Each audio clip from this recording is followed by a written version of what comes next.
નમસ્કાર મિત્રો, હું છું કોમલ કુમાર શાહ। આ વિડીયોમાં આપણે જોઈશું કે કઈ રીતે આપણે જીએસટીમાં ટેક્સ લેજર ડિફાઇન કરી શકીએ। જીએસટીમાં ટેક્સ લેજર ડિફાઇન કરવા બહુ જ સિમ્પલ છે। ફક્ત 3 લેજર આપણે બનાવવાના છે, સીજીએસટી, એસજીએસટી અને આઈજીએસટી। આમાં ક્યાં પણ આપણે જે જૂની સિસ્ટમમાં બનાવતા હતા તે રીતે ઇનપુટ આઉટપુટ 12%, 18%, 5% એવું કોઈ વસ્તુ બનાવવાની નથી। ઘણા બધા લોકોએ છેલ્લા 2 દિવસમાં મેં જોયું કે input CST, output CST, input CST at 18%, output GST at 18%, એવું કોઈ વસ્તુ બનાવવાની નથી। તમારે ફક્ત ને ફક્ત 3 જ લેજર ડિફાઇન કરવાના છે, સીજીએસટી, એસજીએસટી ને આઈજીએસટી। આ 3 લેજર તમારે બનાવવાના છે અને જેનાથી તમારું કામ એકદમ સરળ રીતે તમે સેલ્સમાં પણ એ લેજર સિલેક્ટ કરી શકશો અને પરચેઝમાં પણ એ લેજર સિલેક્ટ કરી શકશો અને એ પ્રોપર વેમાં એક જ લેજરથી ઇનપુટ અને આઉટપુટ મેન્ટેન કરે જ છે। કઈ રીતે તો આપણે જોઈએ। અહીંયા મેં એક કંપની ઓલરેડી ક્રિએટ કરેલી છે, એ કંપનીમાં મેં બધા લેજર બનાવેલા જ છે। તો એ હું એકાઉન્ટ ઇન્ફોમાં લેજરમાં જઈશ અને અહીંયા અલ્ટર કરીશ તો અહીંયા મને આપે છે સીજીએસટી। સીજીએસટી એટલે મારો સેન્ટ્રલનો જીએસટી, એ મારે ડ્યુટીઝ એન્ડ ટેક્સીસની અંદરમાં બનાવવાનો છે અને એ જીએસટીની અંદરમાં આવશે। અને 3 ટાઈપના જીએસટી છે આપણી પાસે, સેન્ટ્રલનો, ઇન્ટિગ્રેટેડ અને સ્ટેટ જીએસટી।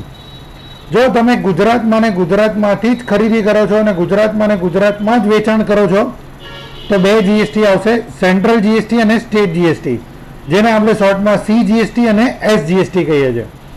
જો તમારું વેચાણ ગુજરાતની બહાર છે યા તો પરચેસ ગુજરાતની બહારથી છે તો તે કેસમાં એક જ જીએસટી આવશે, that is integrated GST, IGST.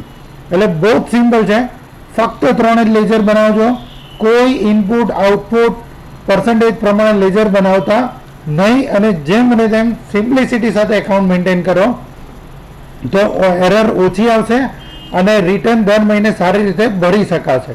અહીંયા સીજીએસટી મેં બનાવેલું છે ડ્યુટીઝ એન્ડ ટેક્સીસમાં, અંડર જીએસટીમાં સેન્ટ્રલ ટેક્સ તરીકે, એ જ રીતે આઈજીએસટી બનશે અંડર ઇન્ટિગ્રેટેડ ટેક્સમાં અને એ જ રીતે એસજીએસટી બનશે સ્ટેટ ટેક્સની અંદર। અને અહીંયા કોઈ પણ પ્રકારનો ટેક્સ રેટ આપવાનો નથી। આ ટેક્સ રેટ એ પ્રોડક્ટના ઉપરથી ઓટોમેટિકલી પિકઅપ કરે જ છે। તમારી પ્રોડક્ટ 18%માં છે કે 12%માં છે, 28%માં છે અને એના હિસાબથી એનો કેટલો સીજીએસટી અને એસજીએસટી થાય છે તે ઓટોમેટિકલી એ કેલ્ક્યુલેટ કરે છે। એટલે અહીંયા કોઈ ટેક્સ આપતા નહીં। જો અહીંયા ટેક્સ આપી દેશો તો ફિક્સ એ પ્રમાણે જ ટેક્સ કેલ્ક્યુલેટ કરશે અને એ પછી તમારે 28%ની પ્રોડક્ટમાં એ 14% પ્રમાણે કેલ્ક્યુલેટ કરવાની જગ્યા પર 18%ના તમે અહીંયા 9% આપેલા હશે તો એ 9% પ્રમાણે ગણશે। એટલે ખાસ ધ્યાન રાખો કે ખાલી 3 જ લેજર બનાવવાના છે, સીજીએસટી, એસજીએસટી અને IGST, under duties taxes, under GST, CGST central ટેક્સમાં આવશે, આઈજીએસટી ઇન્ટિગ્રેટેડ ટેક્સમાં આવશે અને એસજીએસટી તમારે સ્ટેટ ટેક્સમાં આવશે અને પર્સન્ટેજ કોઈ ડિક્લેર કરવાના નથી। તો આમ આ વિડીયોથી તમને એટલું ખબર પડી જશે કે તમારે ટેક્સના લેજર કઈ રીતે ડિફાઇન કરવાના છે। આના પછીના વિડીયોમાં આપણે એ જોવાના છીએ કે કઈ રીતે પ્રોડક્ટના ઉપર અને ગ્રુપના ઉપર ટેક્સ રેટ અને એચએસએન કોડ અપાશે અને ફાઇનલ એક વિડીયોમાં આપણે જોવાના છીએ કે કઈ રીતે આપણે બિલ બનાવીશું અને બિલમાં કયા પ્રકારના સેટિંગ્સ આવે છે।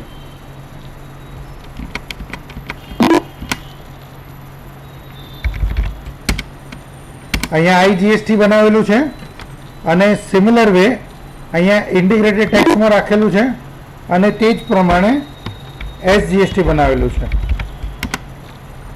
તે સ્ટેટ ટેક્સમાં રાખેલું છે। આમ ફક્ત 3 જ લેજર ટેક્સના બનાવો, કોઈ ઇનપુટ આઉટપુટ બનાવતા નહીં। આ વિડીયો બધા જોતા રહો, એ પ્રમાણે તમારું જે એકાઉન્ટ છે તેનું સેટિંગ કરતા રહો, કારણ કે આ સેટિંગ એકવાર થવું ખૂબ જરૂરી છે। કારણ કે જો ખોટું સેટિંગ થઈ ગયું, ઇનપુટ આઉટપુટ પ્રમાણે આપણે બધા લેજર બનાવી દીધા અને સેલ્સની એન્ટ્રીઓ ચાલુ થઈ ગઈ તો એ બધી સેલ્સ એન્ટ્રી ડિલીટ કરવી પડશે તો જ લેજર ડિલીટ થશે।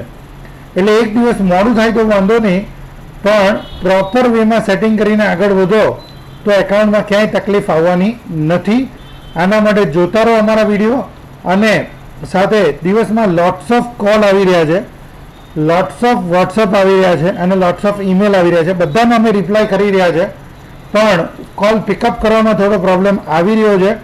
તો આ જે નંબર છે 9375954321 એના પર તમે કોલ કરી શકશો, અને તમને જે પણ પ્રોબ્લેમ આવતો હોય તે આ કોલ પર કહો. આ નંબર અમારો વોટ્સઅપ નંબર છે, એના પર વોટ્સઅપ કરો, યા તો જે પ્રોબ્લેમ હોય તેના ઈમેલ કરો, તો એના રિપ્લાય અમે ફાસ્ટ કરી શકીશું. જોતા રહો આ વિડીયો, અને જેટલા પણ ટેલી યુઝર છે તેમાં મેક્સિમમ શેર કરો, જેથી એ લોકો પોતાનું એકાઉન્ટ ખૂબ સારી રીતે જીએસટીમાં મેન્ટેન કરી શકે. આભાર. Thank you very much.